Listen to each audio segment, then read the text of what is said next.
రాజకీయ పార్టీల నిత్య కృషి అదే.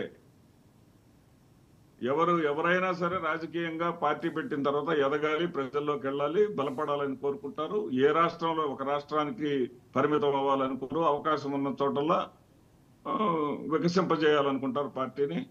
అది తర్వాత అంశం. ఇక రెండోది, మీరు ప్రధానంగా జగన్మోహన్ రెడ్డి గారు కనీసం కొంత వ్యవధన్న ఇవ్వకుండా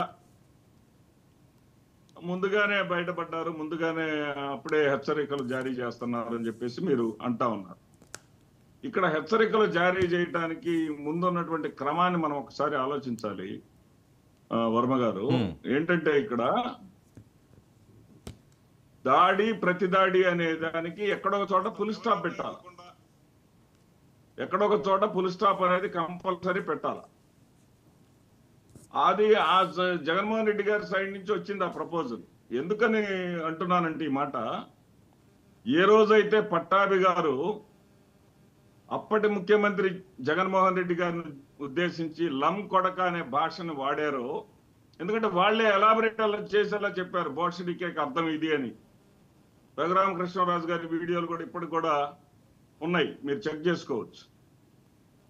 బోషడికే అంటే లం కొడక అని అర్థం వచ్చే విధంగా చెప్పటం, ఆ విధంగా మాట్లాడినటువంటి అతనిని దేశంలోనే సీనియర్ అని చెప్పుకునేటటువంటి చంద్రబాబు నాయుడు గారు ఖండించకపోవటం, ఇది తప్పు పట్టాభి అని చెప్పకపోవటం, దాని కాన్సిక్వెన్సెస్ మరి వాళ్ళ పార్టీ మీద దాడి వరకు వెళ్ళటం, పార్టీ ఆఫీస్ మీద దాడి వరకు వెళ్ళటం, అది కూడా నేను సమర్థించను వ్యక్తిగతంగా. ఎందుకంటే పట్టాభి తప్పుగా మాట్లాడాడు కాబట్టి పట్టాభి మీద దాడి చేయవచ్చు, పట్టాభి ఇంటికి వెళ్ళి మాట్లాడవచ్చు. ఒక రాజకీయ పార్టీ మీద దాడి చేయటాన్ని నేను ఆనాడు సమర్థించలేదు, ఈనాడు కూడా సమర్థించను. అయితే పిన్నెల్లి రామకృష్ణారెడ్డి గారి కోసమే కాదండి, జగన్మోహన్ రెడ్డి గారు ఆల్రెడీ కార్యకర్తల కోసం నిలబడేటటువంటి ప్రక్రియను ఆల్రెడీ స్టార్ట్ చేశారు. ఇప్పుడు మా పత్తిపాడు కాన్స్టిట్యున్సీకి సంబంధించి ఎన్నికలకు ముందు నేను పత్తిపాడు ఇన్ఛార్జిగా బాధ్యతలు స్వీకరించాను. ఈ పత్తిపాడులో ఒక వ్యక్తిని హత్య చేయడం జరిగింది, నాని అనే ఒక దళితుడిని. ఆ వ్యక్తికి ఆల్రెడీ 5 లక్షల రూపాయలు మా పార్టీ తరఫున ఆ పార్టీ జిల్లా అధ్యక్షుడు మందపాటి శేషగిరిరావు మేము వెళ్ళి ఇవ్వటం జరిగింది. అంతేకాకుండా నలుగురు ఘోరమైనటువంటి హింసలకు గురైనటువంటి వాళ్ళు ఉన్నారు. నలుగురు వ్యక్తులను కూడా గుర్తించి మంగళగిరి నియోజకవర్గంలో ఒకళ్ళు, అదేవిధంగా తెనాలి నియోజకవర్గంలో ఒకరు, తాడికొండ నియోజకవర్గంలో 2 దళితులు, ఈ మొత్తాన్ని కూడా గుర్తించి ఒక్కొక్కరికి 50,000 రూపాయల చెక్కుల్ని జగన్మోహన్ రెడ్డి గారు పార్టీ తరఫున పంపించడం జరిగింది.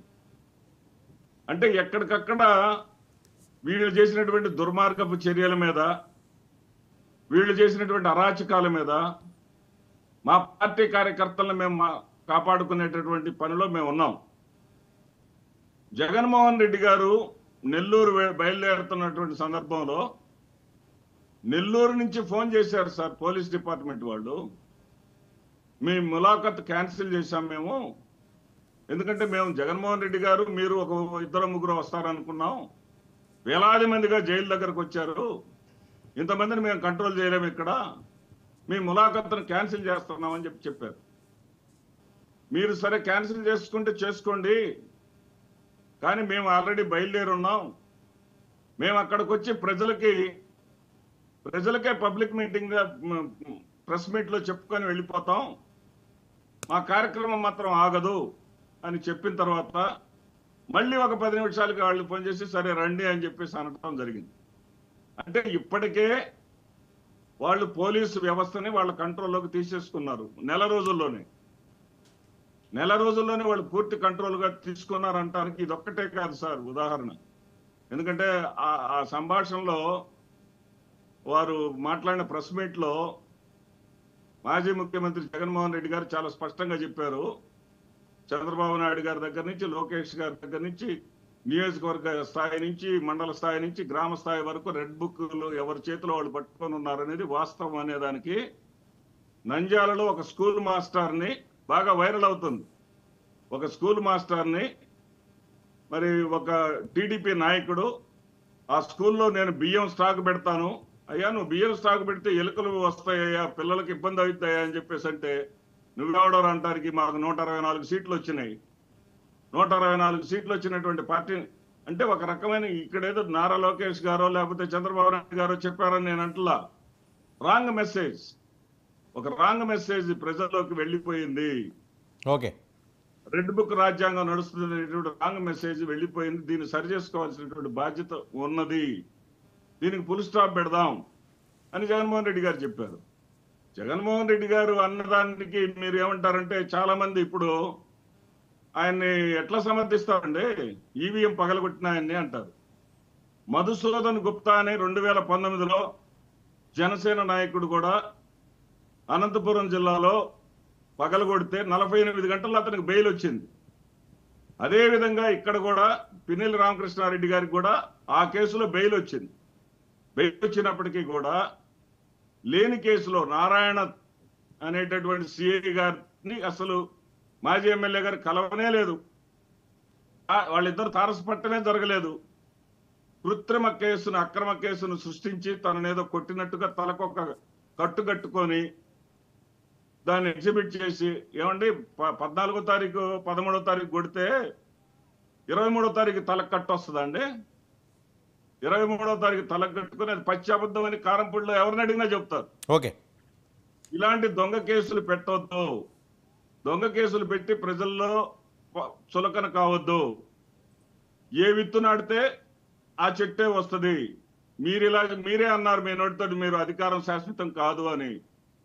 మరి అధికారం శాశ్వతం కానప్పుడు ప్రజాస్వామ్యం నిలబెట్టడానికి మనలాంటి నాయకులు అందరూ కూడా ఒక బాటను నడవాలి అని చెప్పి జగన్మోహన్ రెడ్డి గారు చెప్పిన సూచన. వాళ్ళు వింటారా వినరా అనేది వాళ్ళకి సంబంధించినటువంటి అంశం. ఓకే, సంపత్రాజు గారు. వర్మ గారు, మీకు అదేవిధంగా ప్యానల్ ఉన్నటువంటి పెద్దలందరికీ కూడా నమస్కారం, వీక్షకులకు కూడా. సంపత్రాజు గారు, ఏంటి నెల తిరగకుండానే చాలా దారుణాలు అన్యాయాలు చేస్తున్నారట. ఏ రేంజ్కి ఆ రేంజ్, స్టేట్ నుంచి, గల్లీ నుంచి, ఢిల్లీ రాష్ట్ర హెడ్ క్వార్టర్ దగ్గర నుంచి గ్రామీణ ప్రాంతం వరకు రెడ్ బుక్లు పెట్టుకుండి నడుస్తున్నారట. ఇది మంచి పద్ధత అన్నది ఒక ప్రశ్న. వర్మ గారు, నిన్న కూడా ఒక హత్య జరిగింది, ఈనాడు కూడా, ఈ రోజు కూడా ఒక హత్య జరిగింది నెల్లూరులో కూడా. వైసీపీ వాళ్ళు ఇంకా తెలుగుదేశం పార్టీ వాళ్ళని హత్యలు చేస్తూనే ఉన్నారు, పోలీసు వాళ్ళు పట్టుకుంటా ఉన్నారు. ఇవన్నీ పక్కన పెడదాం వర్మ గారు. 2 నిమిషాలు నేను మాట్లాడతాను. 2 నిమిషాలు వర్మ గారు. ఏదైతే అదొకసారి రిపీట్ చేయండి. ఎలాగా